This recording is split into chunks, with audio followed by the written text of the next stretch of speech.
Hi, I'm Philip. I'm a generation engineer and I work in the Cedar Rapids office. A generation engineer, as I like to see it, is a problem solver who takes problems that come up with producing power and tries to figure out solutions for them. So you look at the problems that have come up in the past or problems that you foresee coming up in the future based on use cases for these generating assets like the engines. And you say, hey, what's going to happen with them?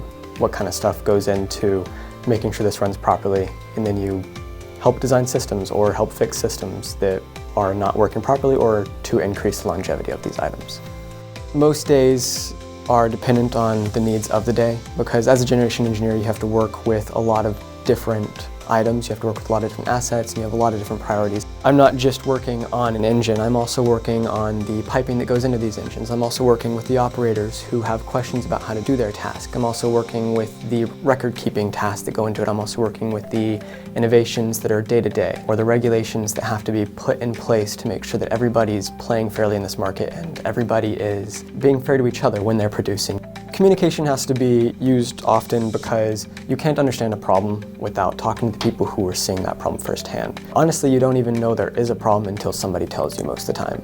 The operators are the people on the ground. They're the people who are making sure everything is working, and they're the ones who know most oftentimes exactly what needs to be fixed.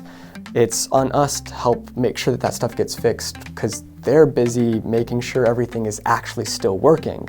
So making sure that you have that relationship with people and making sure that they want to come tell you, hey, this thing is wrong, is a big part of the job.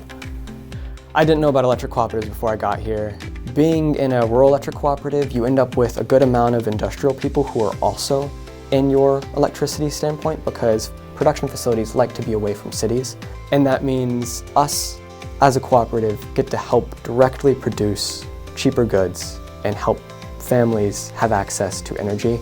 And I think one of the quintessential parts of being free in the US is needing to have access to energy.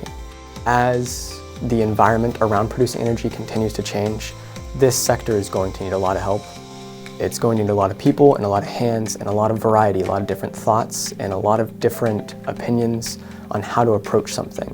So if that's something that an approaching person to CIPCO values, then absolutely, they should work here.